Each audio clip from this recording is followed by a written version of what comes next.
Hi guys, this is Melinda from Calm Properties, and today we'll be talking you through how we started our property journey, how to start your own, and some really helpful tips to ensure you get the most from your buy-to-let investments. If you want to start investing in property, the first piece of advice that I would always give is to take the time to research which strategy suits your needs. It's really important to take that time to reflect and think about your needs and the situation you're in, not comparing yourselves to everyone else. So look at your circumstances, and the two key things to focus on are, first of all, your present position. And by that, I mean, how much time do you have to give to property? Time is key. How much knowledge do you already have, and how much money do you have to invest in it? And then finally, how much of a job do you want this to be? As your property business, do you want to have this as a full-time job, or do you just want that to be a passive bit of income on the side? So it's really important that you take that time to reflect on your position as it is now. And then the second thing would be your future dreams and aspirations. What do you want property to provide for you? What's your particular future in your mind? So those are the two key things to look at before you can choose your strategy when it comes to property. Using your present position and being clear of your future goals is what you need to determine which path to take in property. When I first started in property back in 2006, the strategy I chose was family buy-to-lets, and I was just in my 20s then and did some research on property, and I knew that I wanted to invest as soon as I possibly could. I came from a family that did struggle financially, and so it wasn't easy. So I got my first house, and my view was to live in it, do it up. It was one that really did need doing up. And then when I had the opportunity to keep that as a buy-to-let and move to a bigger, better house that I could again do up and ideally keep going on with that process. I chose buy-to-let because if managed by an agency when they're all set up, it takes very little of your own time and your focus can just carry on being on your career. So I was a teacher, and that was my absolute passion, and that's all I thought about. I didn't really want to think about houses and property at all back then. And so buy-to-let suited me for that reason. There were two key reasons that buy-to-let suited me and my position. So my present position was I didn't want to spend a lot of time on my property. I didn't really want too much money from it. I was just thinking long term, when I got to a point that I was at my pension age, I was thinking that these property would be there to support me. So I was getting a wage. I didn't need to worry too much about the monthly income. And then secondly, my goals and aspirations for myself at that point, when it came to property, weren't very high. I didn't imagine having a huge portfolio. I just wanted 2 or 3 to help me later on in life. My goals and aspirations were all based on supporting children, serving teachers and children and the community, and that's what I focused and dedicated my goals towards. So my goals were very simple, and buy-to-let suited my situation at that time. If your goals are bigger than mine were, and you want to get a lot more wealth from your property and you want to get that quickly, then you would choose a different strategy to buy-to-lets. There's HMOs there, there's serviced accommodation, there's lots of different strategies that you would try. But for me, at that point, buy-to-let suited my situation. Buy-to-lets are perfect for people who want their property to grow slowly over time, while also giving monthly passive income. There's no urgency to raise more money because they usually have a good wage already, and buy-to-lets just supplement that. Buy-to-lets require less effort. So if that suits you, then buy-to-lets are what you would be looking for. So So when looking for a buy-to-let property, I'd always say that there's 6 areas to consider. If the property you're looking at meets all these criteria, then it will be a great asset for you to purchase. Capacity is one thing to consider when buying buy-to-let properties. So for your property to give you the best rewards, you need to ensure that you buy a 3 to 4 bed house. It's really important that you do keep that in mind. It's because it reduces the transiency of the property. So you've got enough space for a family to grow, and it won't attract people who just want to stay for a year or two. You want to be attracting lifelong tenants, because whenever a tenant leaves the property and you as a landlord have to replace them, it would probably cost you about, on average, £1,500 for the loss of maybe a month's rent, maybe finding your new tenant, utilities. So on average, it's about 1,500. You might even need to do a light freshen up as well.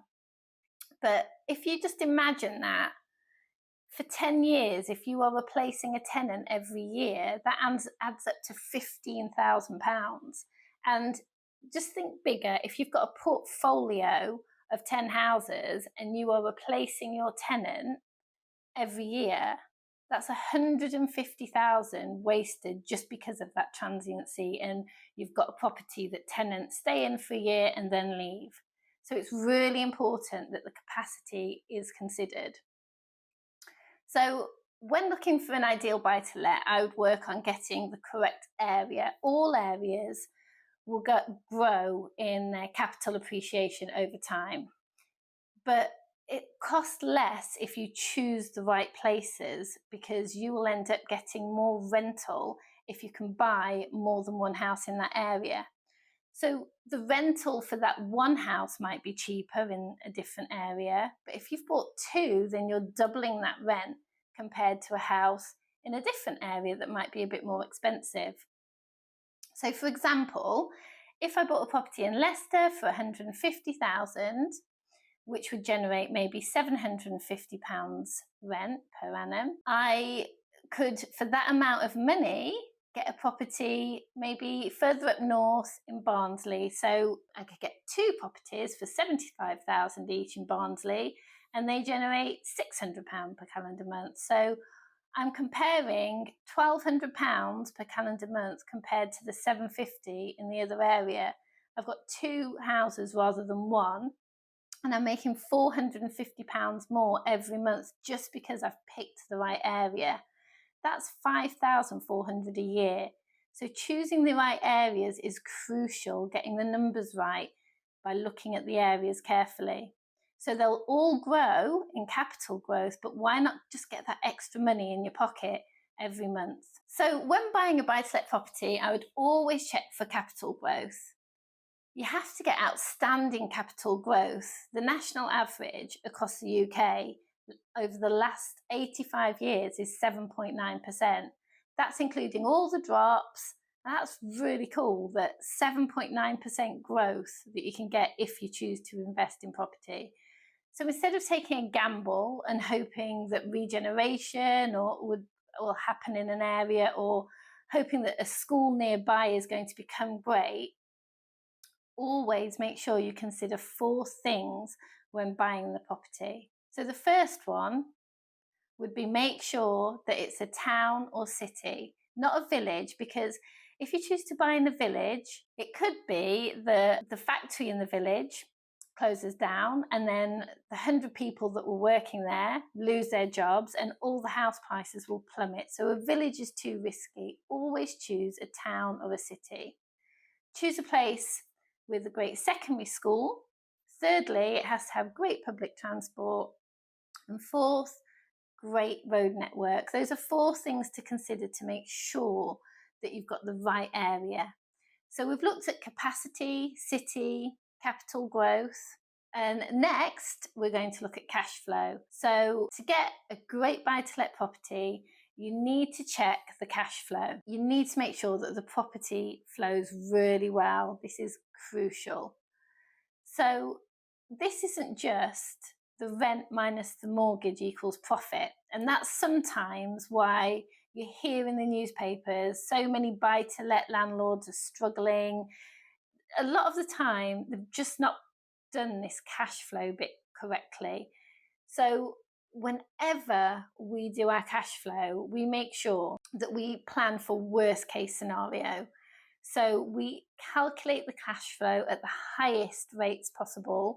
So we'll tend to look at not the fact that, oh, we're at a great time with mortgage rates at the moment and let's just calculate it on them.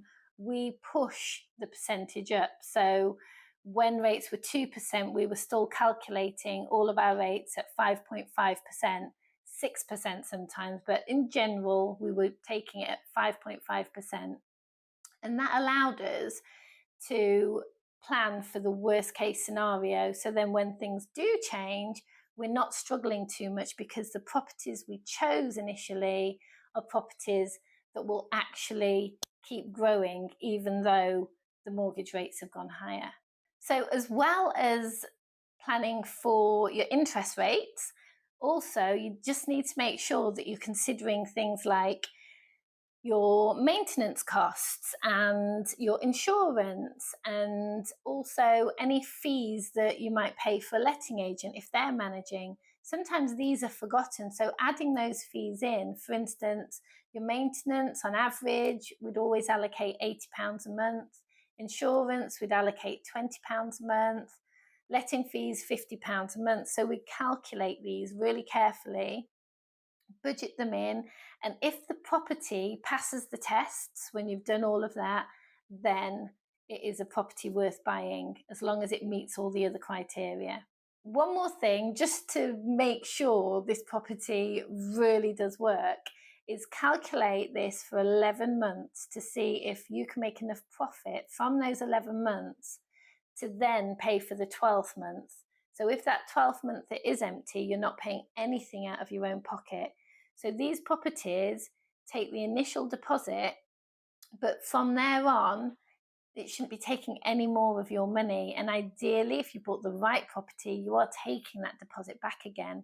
So if you're doing it right, you are growing your portfolio, but they're all free houses if you're doing it right. So make sure the cash flow is great. So linked to this cash flow, we as landlords always need to make sure that we're making 8%, at least 8% yield. So that means if you've got a property for £100,000, you want to be making sure that the rental income will give you 8% yield, which means you need £8,000 per year rental, which means a £100,000 house needs to be giving you £670 a month rental. Next thing to be considered is to check. So before buying a buy-to-let, always check whether the property is rentable or not. Check this on Rightmove, look at similar properties, see how long they've been up for rent, have a look at how much they cost as well while you're there, and call estate agents, call the local estate agents, tell them the street, ask them how popular it is, how much they would rent it for, even put up an advert and get a gauge of the interest. So make sure you check that it is a rentable area, a rentable property. And finally, to just bring all this together, you do need to have a contingency. Make sure whenever you're planning to invest in property that you have a little cushion, a little safety net. So if anything was to go wrong, like a boiler, even though you thought it was fine and it was all set to go, something could happen, a boiler could break and you might need to replace it. Always have that small pot, only small though, not too big, because you want to be investing, not saving. You want to invest as much as possible. So a small pot of money is normally recommended. About 4.2% of what you're spending in property should be kept as a little safety net so that you can solve any problems. We hope you enjoyed the video. Please remember to like, subscribe and turn on post notifications to never miss an upload.